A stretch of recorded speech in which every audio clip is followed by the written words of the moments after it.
Wa alaikum salam wa rahmatullahi ta'ala wa barakatuhu. Can we meet you, sir? Alhamdulillah Rabbil Alamin. And by name, Kehinde Rahman Tijani, Doctor, the Chief Missioner Al-Fadeelu Muslim Organization of Nigeria worldwide. So today is annual Mawlid of Fadeelu. Now, so what are the excitement of today? Alhamdulillah Rabbil Alamin. Today partly can be said to have a small portion of excitement. The excitement is that we have a leader whom Almighty Allah sent to the whole world, and he left a very glorious legacy. That legacy brings to us that excitement, because as Muslims there is nothing as fashionable, as glorious than Al-Quran Al-Karim. And that was the basic message Almighty Allah gives to Prophet Muhammad Sallallahu Alaihi Wasallam. It is full of communication, educational communication, religious communication, political communication, economic communication, social communication.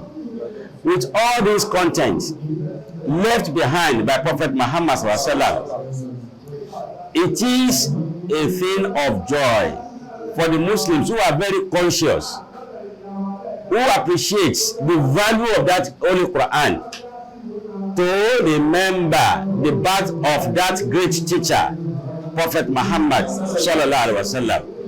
And that is the essence of we celebrating his life. He's no more alive, but he remains alive. Physically we cannot see him, but we can contact the Holy Quran, and we must even consult the Holy Quran. And that is why the Muslim world is celebrating the birth of Prophet Muhammad Sallallahu Alaihi Wasallam in every Rabiul Awwal of Hijrah calendar year. As a Muslim organization, Al-Fadeelu Muslim Organization of Nigeria, we celebrate the birthday of Prophet Muhammad Sallallahu Alaihi Wasallam every year, opening a new leaf of the glorious Quran, opening a new leaf of the hadith of Prophet Muhammad Sallallahu Alaihi Wasallam, so that we refresh our knowledge about the Islam and about the legacy of Prophet Muhammad Sallallahu Alaihi Wasallam. Some people believe that there is no need to celebrate the birth of Prophet Muhammad Sallallahu Alaihi Wasallam, while some of us believe that we should continue to celebrate the birth of Prophet Muhammad Sallallahu Alaihi Wasallam, because it gives us an opportunity annually to revisit the Holy Quran, to revisit the hadith of Prophet Muhammad Sallallahu Alaihi Wasallam, and mend our ways. Where we are doing well, we continue to do better. Where we are not doing well, we try to change and do the right thing.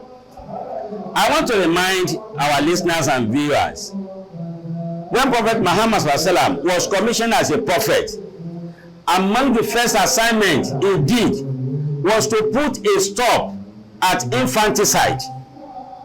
What does that mean? The killing of female babies.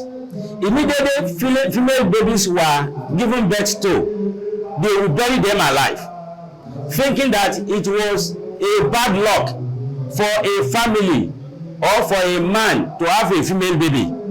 And the Prophet Sallallahu Alaihi Wasallam told them, every child is important, whether male or female. He put a stop at killing of female children. If there were no female children from that time, who would have been my own mother? Who have been the mothers of all viewers today? That was the first thing Prophet Muhammad Sallallahu Alaihi Wasallam did. Secondly, he started learning at the age of 40, and Allah gave him that knowledge, a very sound one. So the Prophet encouraged Muslims also to seek for knowledge when he said, seek for knowledge, even if you will travel as far as China. The Prophet was in Arabia and he was talking in China. He had never visited China.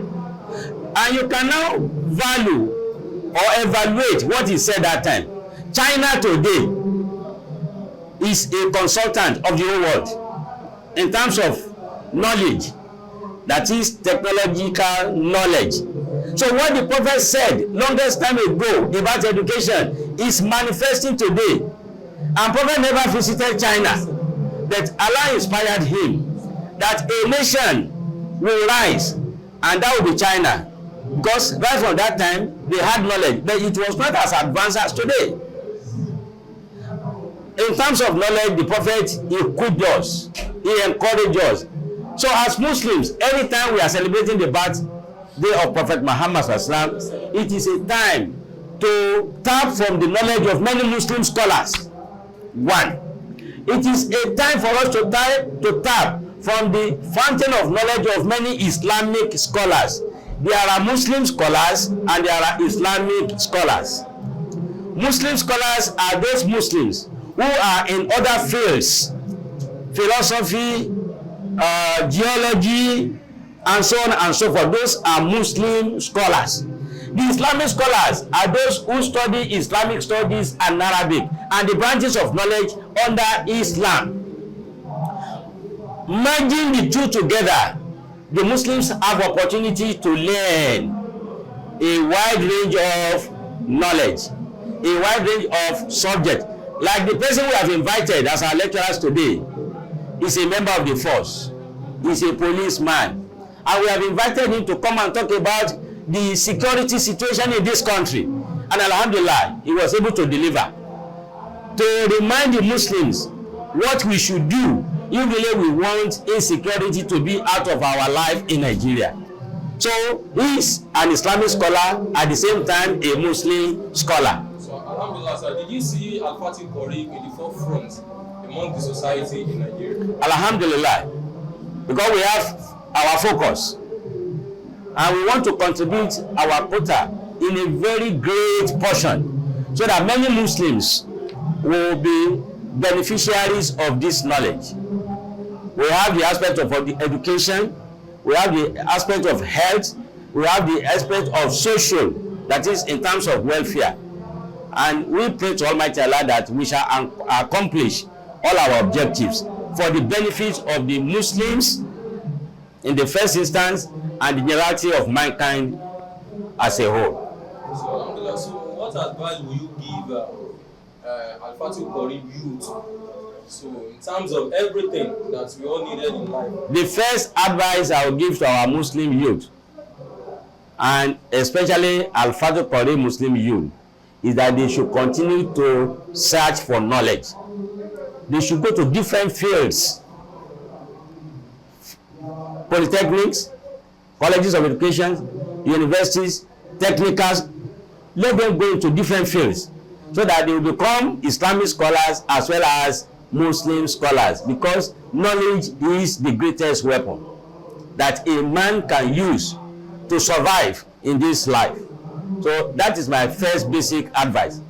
When they acquire the knowledge, they should aspire to apply that knowledge in the Islamic way, because that one will bring reward for them. Many people can receive award. Award is created by human being. Award will end in this world. Reward will be in this world and in the hereafter. So Allah has prepared the reward for each and every one of us. Award, it may be given by merit or by money, but reward is by our commitment to Almighty Allah and service to humanity.